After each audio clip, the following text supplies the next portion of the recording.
Hey everybody, it's Charlie from Daily Motor, and today we've got the sound system demo of the 2022 Dodge Charger and its 19-speaker Harman Kardon audio system.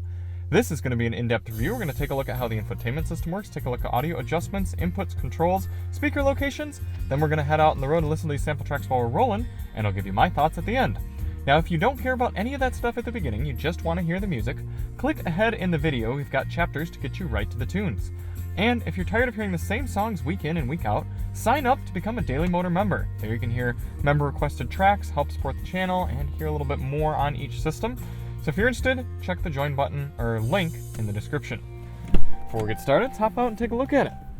This, of course, is the top dog Dodge Charger. This is the, see if I can get it right, Charger SRT Hellcat wide body red eye jailbreak. Lots of names. All that means it's got 807 horsepower from its 6.2 liter supercharged motor, and of course we've got a whole bunch of other fun videos going on it. But the sound system is going to be the same as what you can get in some of the other trims. If you do want to see more on this Charger, check the links in the description of links to all of our videos. Now, we always do these tests with lossless uncompressed WAV files on a USB stick plugged directly into the system, and high-quality Roland binaural microphones in both of my ears, giving you the most realistic audio system demo on YouTube. I recommend listening with headphones so you hear what I hear. We also do the test with the sound settings set to their factory defaults, so let's take a look at this now. Here we've got the Uconnect 4C infotainment display. I am quite a big fan of Uconnect. I think all of the versions work very well. It's very responsive. You can see we can go to different screens quickly. Very easy to touch as well, but let's go here to audio from the media screen. Start out with the front, rear, left, right fader and balancer. Below that we have a bass, mid-range, and treble EQ. Let's go through those.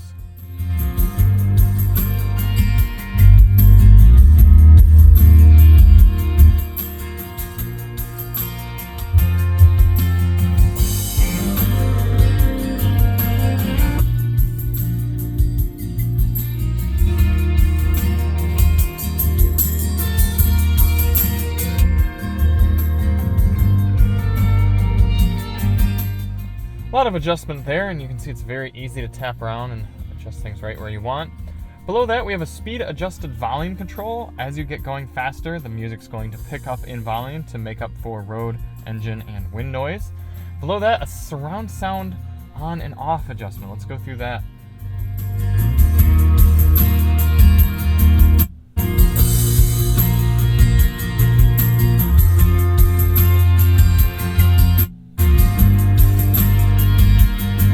That's going to be more of a personal preference, whether you like having that on or off. Also, for me, sometimes it comes down to what sort of music am I listening to and how loud am I listening to it, whether I want surround on or off. I'm not a big fan of the surround system in this car, but some people might be. And that is all you have for audio adjustments. For audio inputs here in the Charger, you have your standard AM, FM, Sirius XM satellite radio, Bluetooth, 2 USB-A ports with support for just wired Apple CarPlay and Android Auto, and then you have a 3.5mm auxiliary input jack as well. What does that mean you're missing? No USB Type-C ports, no wireless CarPlay or Android Auto, but other than that, you've got pretty much everything you're gonna want. I suppose some people might be wanting some sort of built-in streaming service as well, maybe a Spotify or a Pandora, but it doesn't look like you're getting that in here.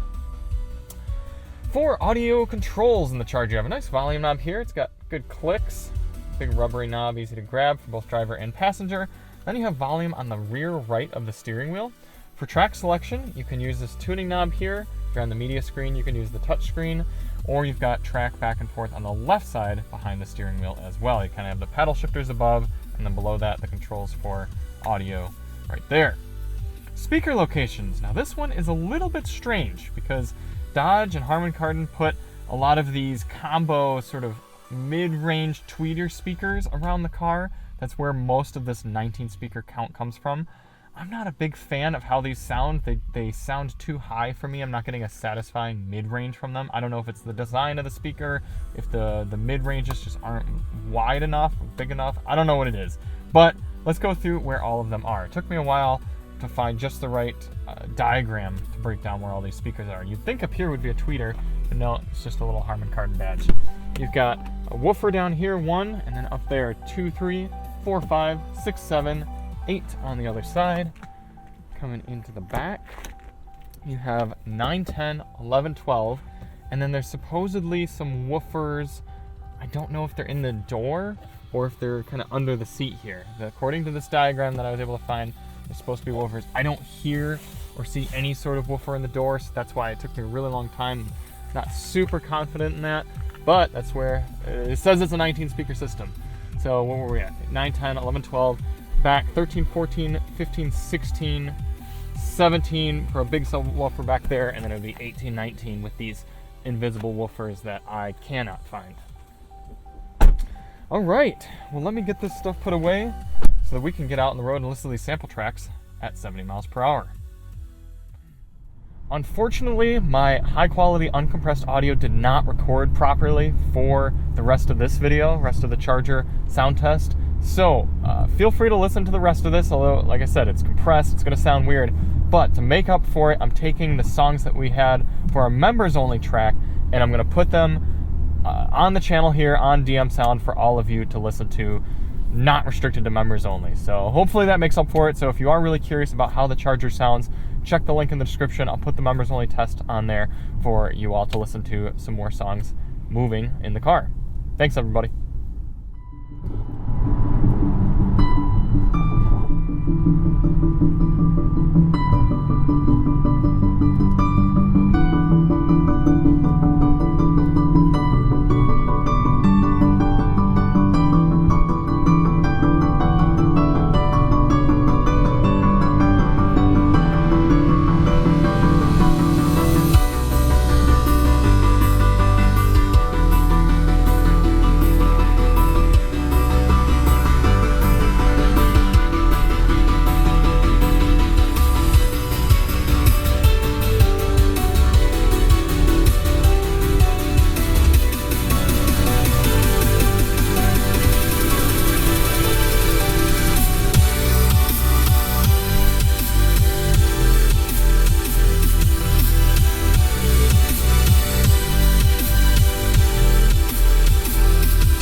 I gotta say, right now, even before getting to the rest of the tracks, I don't know how the sound engineers for Harman Kardon thought that this was an appropriate tuning for this system.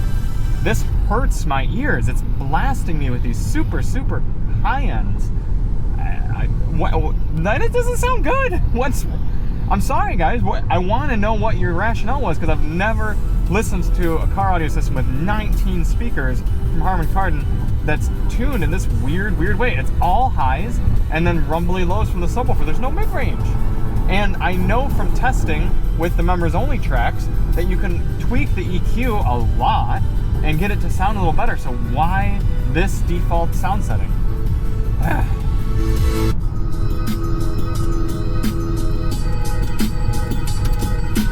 There's no fullness at all.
does not sound like a 19 speaker system. I'm getting these awful crunchy high ends and no mid-range and substance whatsoever. I'm gonna try tweaking the audio settings here, the EQ, back to where I had them while I was listening to my own music, see if it sounds any better. But my goodness, the treble down 4, bass down 2, mid-range up 1.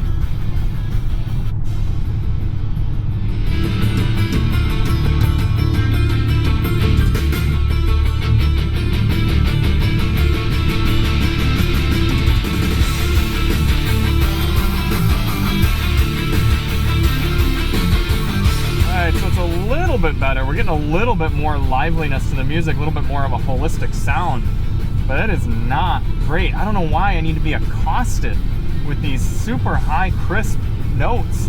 I want to hear the music. I don't want to just hear that hi-hat the whole time. On the other end of the spectrum, let's see how intense this subwoofer gets back there.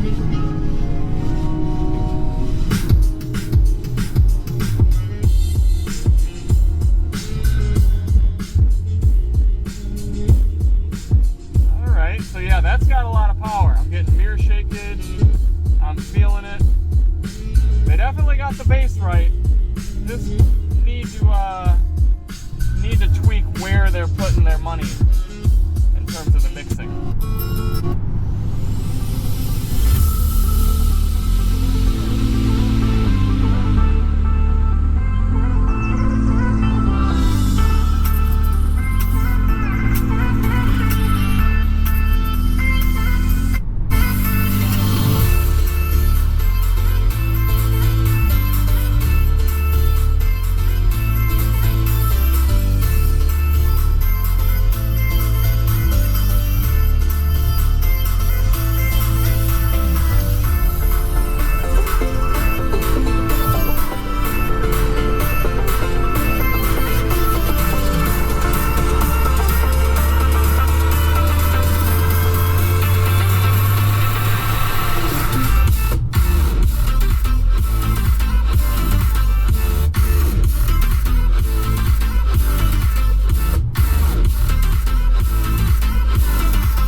My thoughts on the 19 speaker Harman Kardon system here in the Dodge Charger. I'm very surprised that they chose to mix the system the way they did.